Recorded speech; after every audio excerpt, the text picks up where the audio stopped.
ಎಲ್ಲ ವೀಕ್ಷಕ ವರ್ಗಕ್ಕೆ ಚಿಂತನಾ ಕಾರ್ಯಕ್ರಮದಲ್ಲಿ ಸುಸ್ವಾಗತ ಹಾಗೂ ನಮಸ್ಕಾರಗಳು. ನಕ್ಷತ್ರದ ಒಂದು ಸಂದರ್ಭದೊಳಗೆ ಯಾವ ರೀತಿಯಾಗಿ ದಾನ ಮಾಡಬೇಕು, ಏನನ್ನು ಪಡಿಬೇಕು ಅಂತ ಅದನ್ನು ವಿಚಾರ ಮಾಡ್ತಾ ಇದ್ವಿ. ನಾವು ಶ್ರವಣ ನಕ್ಷತ್ರದ ದಿವಸ ಕಂಬಳಿ ದಾನವನ್ನು ಮಾಡಬೇಕು ಅಂತ ಕೇಳಿದ್ದೀವಿ. ಧನಿಷ್ಠ ನಕ್ಷತ್ರ ದಿವಸ ನಾವು ಗೋಯಾನವನ್ನು ಮಾಡಬೇಕಂತೆ. ಆಕಳು ಅಥವಾ ಇನ್ಯಾವುದಾದ್ರೊಂದು ಪಲ್ಲಕ್ಕಿ ಇದನ್ನು ದಾನ ಮಾಡಿದರೆ ಉತ್ತಮವಾದಂತಹ ಶ್ರೀಮಂತಿಕೆ ಬರ್ತದೆ ಅಂತ. ನಾನು ಯಾಕೆ ಉತ್ತಮವಾದಂತಹ ಶ್ರೀಮಂತಿಕೆ ಅಂತ ಹೇಳ್ತಾ ಇದ್ದೀನಿ ಅಂದರೆ, ಎಲ್ಲ ಶ್ರೀಮಂತಿಕೆಗಳು ಕೂಡ ಉತ್ತಮವಾಗೋದಿಲ್ಲ. ನಾವು ಬಹಳ ಶ್ರೀಮಂತಿಕೆ ಬಂದರೆ ಅದು ಉತ್ತಮ ಶ್ರೀಮಂತಿಕೆ ಅಂತ ತಿಳ್ಕೊಳ್ತೇವೆ. ಬಹಳ ಸಂಪತ್ತು ಬಂದರೆ ಅದು ಉತ್ತಮ ಶ್ರೀಮಂತಿಕೆ ಅಲ್ಲ. ಬಂದ ಸಂಪತ್ತು ನಮಗೆ ಸುಖವನ್ನು ಉಂಟು ಮಾಡ್ತಿದ್ದರೆ ಅದು ಉತ್ತಮವಾಗಿರ್ತಕ್ಕಂಥ ಸಂಪತ್ತು ಅಂತ ಆಗ್ತದೆ. ಎಷ್ಟೇ ಸಂಪತ್ತು ಬಂದರೂ ಕೂಡ ಅದು ಯಾವುದೋ ನಮಗಾಗಲಿ ನಮ್ಮ ಕುಟುಂಬಕ್ಕಾಗಲಿ ದಕ್ಕದೇ ಇದ್ದರೆ ಅದು ಉತ್ತಮವಾದಂತಹ ಸಂಪತ್ತು ಅಂತ ಆಗೋದಿಲ್ಲ. ಅದಕ್ಕಾಗಿ ನಾವು ಅನ್ಯಾಯ, ವಂಚನ, ಮೋಸ ಮಾಡಿದರೂ ಸಂಪತ್ತು ಬರ್ತದೆ, ದಾನ ಧರ್ಮಾದಿಗಳನ್ನು ಮಾಡಿದರೂ ಸಂಪತ್ತು ಬರ್ತದೆ ಅಂತಂದಮೇಲೆ ನಾವು ದಾನ ಧರ್ಮಾದಿಗಳನ್ನು ಮಾಡಿ ಯಾಕೆ ಸಂಪಾದನೆ ಮಾಡಬೇಕು? ಇನ್ನೊಬ್ಬರಿಗೆ ಮೋಸತನ ಮಾಡಿ, ಅನ್ಯಾಯ ಮಾಡಿ, ವಂಚನೆ ಮಾಡಿ ಸಂಪತ್ತು ಪಡಿಬಹುದಲ್ಲ ಅಂತ ನಿಮಗೆ ಅನ್ನಿಸ್ಬಹುದು.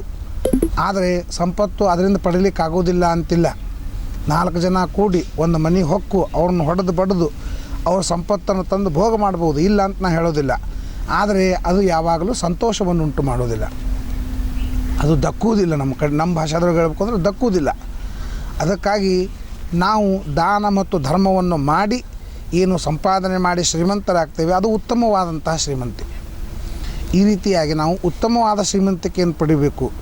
ಎಲ್ಲ ಗಳಿಕೆಯ ಮೂಲ ಉದ್ದೇಶ ಅಂದರೆ ಸಂತೋಷ, ತೃಪ್ತಿ, ಸಮಾಧಾನ, ಎಲ್ಲರೂ ಒಂದಾಗಿ ನಗನಗ್ತಾ ಇರೋದು, ಇದು ಪ್ರಧಾನವಾದದ್ದು. ಇದು ನಮ್ಮ ಮನೆಯಲ್ಲಿ ಅದನ್ನು ಇಲ್ಲೋ ವಿಚಾರ ಮಾಡಬೇಕಲ್ಲ. ನಾವು ಒಂದೇ ಒಂದು ಕುದುರೆ ಕಟ್ಟಿದ ಅರಿವಿ ಹಂಗೆ ಅಖಂಡವಾಗಿ ನಾವು ಹೋಗ್ತಾನೆ ಇದ್ದರೂ ಏನು ಉಪಯೋಗ ಇಲ್ಲ. ಬರೇ ಗಳಿಸ್ಬೇಕು ಅಂತೇಳಿ ಹುಯ್ಯಿ ಅಂತ ಗಳಿಸಿದ್ರೆ ಉಪಯೋಗ ಇಲ್ಲ. ಆದರೆ ಈ ಗಳಿಕೆ ಯಾಕಿದೆ, ಈ ಗಳಿಕೆಯ ಮೂಲ ಉದ್ದೇಶವೇನು ಅಂತ ವಿಚಾರ ಮಾಡಿದರೆ ಆಗ ನಮಗೆ ಅರ್ಥ ಆಗ್ತದೆ. ಈ ಗಳಿಕೆಯ ಮೂಲ ಉದ್ದೇಶ ಸುಖ, ಸಂತೋಷ, ಸಮೃದ್ಧಿ, ಆರೋಗ್ಯ ಇದೆಲ್ಲವೂ ಕೂಡ ಅದು ಬರೋದು ಇದು ಉತ್ತಮವಾದ ಶ್ರೀಮಂತಿಕೆ ಅಂತಂತಾರೆ. ಅದನ್ನು ನಾವು ವಿಶೇಷವಾಗಿ ಗೋದಾನವನ್ನು ಮಾಡೋದಾಗಲಿ ಅಥವಾ ಒಂದು ವಾಹನ ದಾನವನ್ನು ಮಾಡೋದಾಗಲಿ.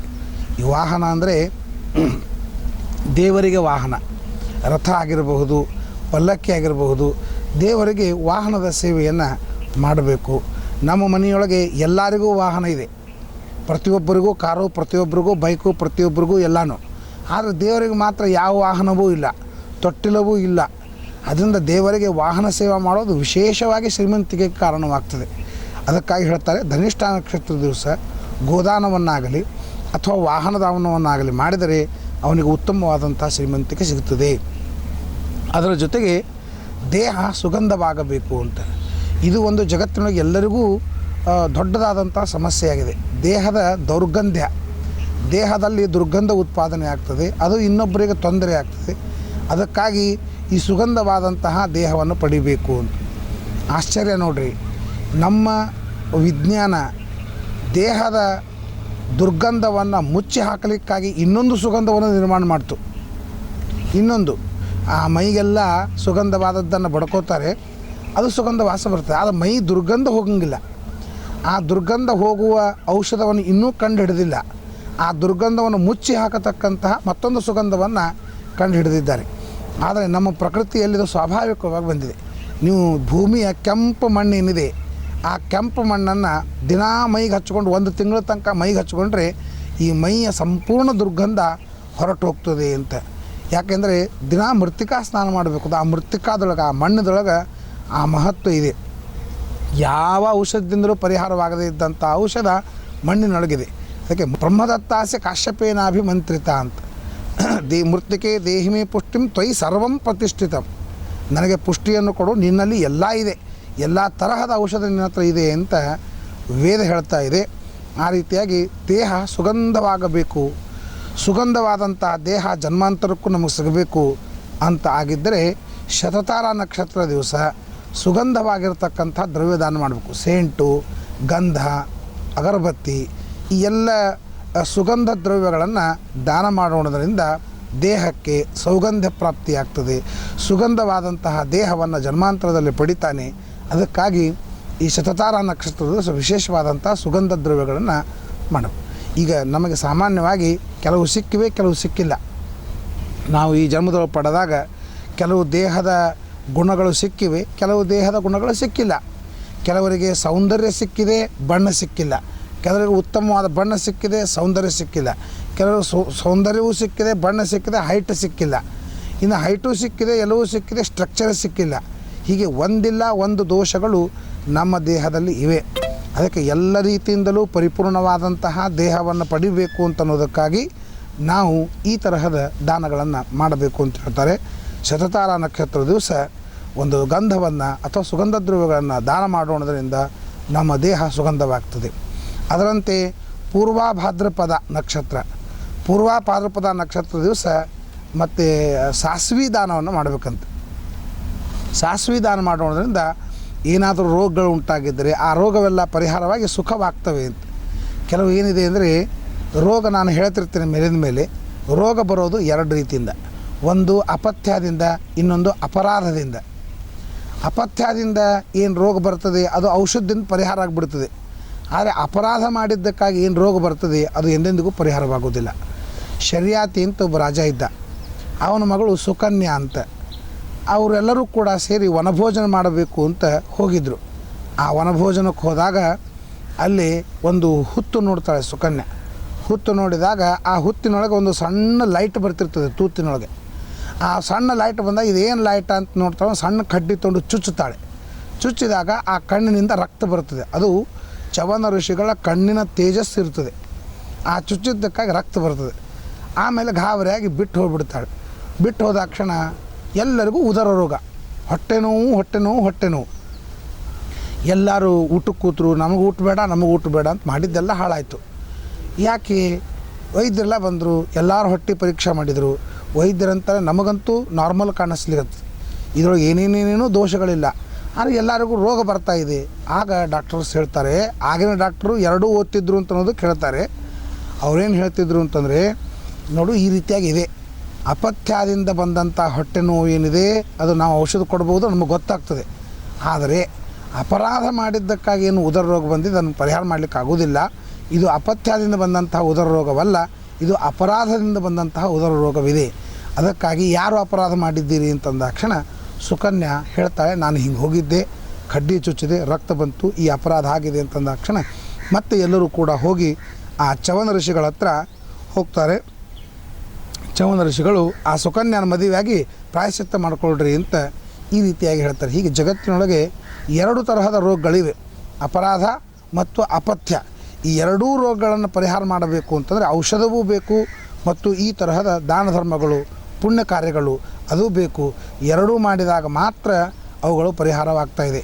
ಈಗ ನಮ್ಮ ಶಿಷ್ಯರು ಒಬ್ಬರು ಇದ್ದಾರೆ, ಅವರು ಬಾಂಬೆ, ಬೆಂಗಳೂರು ಎಲ್ಲ ಕಡೆಗೂ ತೋರಿಸಿದ್ದಾರೆ. ಬಟ್ ಎಲ್ಲ ಸ್ಕ್ಯಾನಿಂಗ್ ಮಾಡಿದಾಗ ಏನೇನೇನೇನೂ ರೋಗವಿಲ್ಲ. ಆದರೆ ಅವ್ರಿಗೆ ಮಾತ್ರ ಸ್ವಲ್ಪ ತಿಂದರೂ ಪಚನ ಆಗೋದಿಲ್ಲ. ಆಮೇಲೆ ಅಶಕ್ತತನ, ಕೂಡ್ಲಿಕ್ಕಾಗೋದಿಲ್ಲ, ಹೇಳ್ಲಿಕ್ಕಾಗೋದಿಲ್ಲ.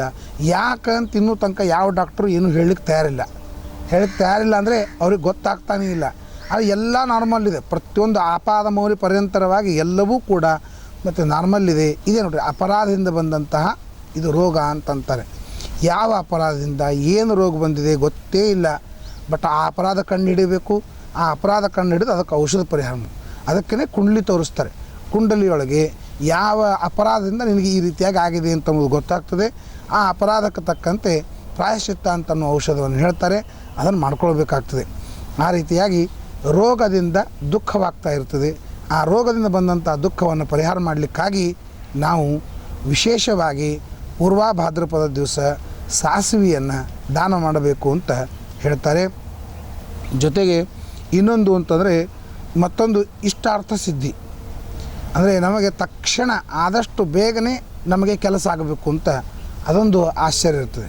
ಯಾರಿಗೂ ತಡ ಮಾಡಬೇಕು ಅಂತ ಅಪೇಕ್ಷೆ ಇರೋಂಗಿಲ್ಲ. ಆದಷ್ಟು ಬೇಗನೆ ಅಂತ ಇವತ್ತಿನ ಕಾಲಕ್ಕಂತೂ ಇಷ್ಟು ಟೈಮ್ ಇಲ್ಲ ಅಂತ ಒದ್ದಾಡ್ತಿರ್ತಾರೆ. ಮನೆಗೆ ಯಾರಾದರೂ ಬಂದರು ಅಂತಂದರೆ ಆಚಾರ ಇದ್ದಾರೇನು ಅಂತ ಕೇಳ್ತಾರೆ. ಕೇಳಿದ ಕ್ಷಣ ಇಲ್ಲ ಯಾವಾಗ ಬರ್ತಾರೆ? ಇನ್ನೊಂದು ಅರ್ಧ ತಾಸು ಬರ್ತಾರೆ. ಸರಿ, ನಾ ಅರ್ಧ ತಾಸು ಆದಮೇಲೆ ಬರ್ತೀನಿ ಅಂತ ಹೋಗೇ ಬಿಡ್ತಾರೆ. ಹಳ್ಳಿ ಜನ ಹಂಗಿರಲಿಲ್ಲ. ಅವ್ರು ಎಷ್ಟೊತ್ತಿಗೆ ಬರ್ತಾರೆ? ಇನ್ನೊಂದು ತಾಸು ಬರ್ತಾರೆ. ಬರಲ್ಲ, ಆರಾಮ ಇಲ್ಲೇ ಕೂತಿರ್ತೀವಿ ಅಂತ ಅಖಂಡವಾಗಿ ಕೂಡ್ತಿದ್ರು. ಅಂದರೆ ಇವತ್ತು ಯಾರಿಗೂ ಟೈಮ್ ಇಲ್ಲ, ಒಂದು ಕ್ಷಣ ಬೇಗ ಬೇಕು ಅಂತ ಅನ್ನತಕ್ಕಂತಹ ಒಂದು ಪ್ರವೃತ್ತಿ ಎಲ್ಲರಿಗೂ ಬೆಳೆದ್ರಿಂದ ಆದಷ್ಟು ಬೇಗನೆ ಇಷ್ಟಾರ್ಥ ಸಿದ್ಧಿಯಾಗಬೇಕು ಅಂತ ಆಗಬೇಕಾದ್ರೆ ರೇವತಿ ನಕ್ಷತ್ರ, ಕೊನೆಯ ನಕ್ಷತ್ರ ರೇವತಿ ನಕ್ಷತ್ರ ದಿವಸ ಒಂದು ಕಂಚಿನ ಪಾತ್ರೆಯನ್ನು ಆಕಳು ಹುಲ್ಲು ತಿನ್ನಲಿಕ್ಕಾಗಿ, ಆಕಳು ನೀರು ಕುಡಲಿಕ್ಕಾಗಿ ನಾವು ಕೊಟ್ಟರೆ ನಮ್ಮ ಕೆಲಸ ಆದಷ್ಟು ಬೇಗನೆ ಆಗ್ತದೆ. ಎಷ್ಟೋ ಕೆಲಸಗಳು ಬೇಗನೆ ಆಗಬೇಕು ಅಂತ ನಿಮ್ಮ ಅಪೇಕ್ಷೆ ಇರ್ತದಲ್ಲ, ಹಾಗಾದರೆ ಕಂಚಿನ ಪಾತ್ರೆಯನ್ನು ಆಕಳಿಗೆ ಆಹಾರಕ್ಕಾಗಿ ಕೊಡಬೇಕು ಅಂತ ಹೇಳ್ತಾರೆ. ಕೊನೆಯದು ಹೇಳ್ತಾ ಇದ್ದೀನಿ, ಯಾವುದೇ ಒಂದು ತರಹದ ಮಾಟ ಮಾಯ, ಭಾಳ ಜನ ನಮ್ಮನಿಗೆ ಯಾರೋ ಮಾಡಿಸಿದ್ದಾರೆ, ಯಾರೋ ಏನೋ ಮಾಟ ಮಾಯ ಮಾಡಿಸಿದ್ದಾರೆ ಅಂತ ಭಾಳ ಜನ ಹೇಳ್ತಿರ್ತಾರೆ. ಅದಕ್ಕೆ ಪರಿಹಾರವನ್ನು ಮಹಾಭಾರತ ಹೇಳ್ತಾ ಇದೆ. ಪಾಯಸಂ ಸರ್ಪಿಷಾ ಮಿಶ್ರಂ ದ್ವಿಜೇಭ್ಯೋ ಯ ಪ್ರಯಚ್ಛತಿ ಗ್ರಹಂ ತಸ್ಯ ನ ರಕ್ಷಂಸಿ ಘರ್ಷಯಂತಿ ಕಥಂಚನ. ಯಾರು ತುಪ್ಪ, ಪಾಯಸ ಇವುಗಳಿಂದ ಮಿಶ್ರಿತವಾದದ್ದನ್ನು ಬ್ರಾಹ್ಮಣನಿಗೆ ದಾನ ಮಾಡ್ತಾರೋ ಅವರ ಮನೆಯ ಸುತ್ತಲೂ ಯಾವ ರಾಕ್ಷಸರು, ಯಾವ ಪಿಶಾಚಿಗಳು ಕೂಡ ಏನೂ ಮಾಡಲಿಕ್ಕೆ ಸಾಧ್ಯವಿಲ್ಲ. ಅದಕ್ಕಾಗಿ ನಮ್ಮ ಮನೆಯು ಸುರಕ್ಷಿತವಾಗಿರಬೇಕು, ಯಾವ ಭೂತಪ್ರೇತ ಪಿಶಾಚಿಗಳಿಂದ ಬಾಧಿತವಾಗಬಾರ್ದು ಅಂತ ಸಂಕಲ್ಪವನ್ನು ಮಾಡಿ ಬ್ರಾಹ್ಮಣನಿಗೆ ತುಪ್ಪ ಹಾಗೂ ಪಾಯಸದ ದಾನವನ್ನು ಮಾಡಬೇಕಂತೆ. ಏನೇನೋ ಮಾಡ್ತಾರೆ.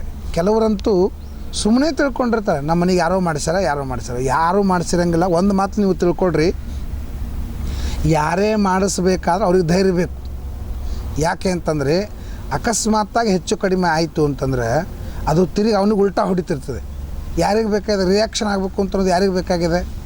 ಈಗ ನನಗೊಬ್ಬರು ಮಾಡಿಸಿದ್ರು ಅಂತ ಅನ್ಕೊಳ್ರಿ, ನಾನು ಗಾಯತ್ರಿ ಜಪ ಮಾಡಿದೆ, ನಾನು ಶ್ಲೋಕ ಪಾರಾಯಣ ಮಾಡಿದೆ, ನಾನು ಯಾರ ಹತ್ರ ಹೋದೆ, ಏನೋ ಮಾಡಿದೆ, ಅದು ತಿರುಗಿ ಅವ್ರಿಗೆ ಹೊಡಿತದೆ.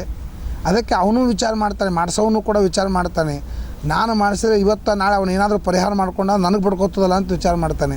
ಅದಕ್ಕೆ ಕೆಲವು ಜನರಿಗೆ ಮಾಡಿಸಿರ್ತಾರೆ, ಕೆಲವು ಜನರಿಗೆ ಮಾಡಿಸಿರಂಗಿಲ್ಲ. ಆದರೂ ಏನೋ ಕುಂಡ್ಲಿ ದೋಷದಿಂದೋ ಮತ್ತೊಂದಿಂದೋ ತ್ರಾಸ ಆಯಿತು ಅಂದರೆ ಯಾರೋ ಮಾಡಿಸಿದ್ರು ಅಂಥೇಳಿ ಸುಳ್ಳು ಮಾನಸಿಕವಾಗಿ ಹಿಂಸೆಯನ್ನು ಅನುಭವಿಸ್ತಾನೆ. ಅದೆಲ್ಲ ಬೇಡ. ಏನು ಮಾಡಿಸದೇ ಇರಲಿ. ಈ ಪರಿಹಾರವನ್ನು ದಯಮಾಡಿ ಎಲ್ಲರೂ ಮಾಡಬೇಕು. ತುಪ್ಪದಿಂದ ಸಹಿತವಾದ ಪಾಯಸವನ್ನು ಒಬ್ಬ ಬ್ರಾಹ್ಮಣನಿಗೆ ಕೊಟ್ಟರೆ ಅವನ ಮನೆಯಲ್ಲಿ ಯಾವ ಮಾಟಮಾಯನೂ ನಡೆಯಂಗಿಲ್ಲ, ಯಾರ ಮಾಟಮಾಯನೂ ಮಾಡಿಸೋಕ್ಕೆ ಸಾಧ್ಯನೇ ಇಲ್ಲ. ಅದಕ್ಕಾಗಿ ಈ ಎಲ್ಲ ಗ್ರಹಗಳು ಈ ಒಂದೊಂದು ರೀತಿಯಿಂದ ಫಲವನ್ನು ಕೊಡುತ್ತವೆ. ಆ ನಕ್ಷತ್ರಕ್ಕೆ ತಕ್ಕಂತೆ ದಾನವನ್ನು ಮಾಡಿ ಎಲ್ಲರೂ ಕೂಡ ಪರಿಹಾರವನ್ನು ಅವಶ್ಯವಾಗಿ ಪಡೆದು ಭಗವಂತನ ಅನುಗ್ರಹಕ್ಕೆ ಪಾತ್ರರಾಗಿ ಇರೋ ತನಕ ಆರೋಗ್ಯದಿಂದ, ಸಂತೋಷದಿಂದ, ಆರಾಮದಿಂದ ಇದ್ದು ಭಗವಂತನ ಅನುಗ್ರಹಕ್ಕೆ ಪಾತ್ರರಾಗಬೇಕು ಅಂತ ಕೇಳ್ಕೊಳ್ತಾ ಇದ್ದೀನಿ. ನಮಸ್ಕಾರ.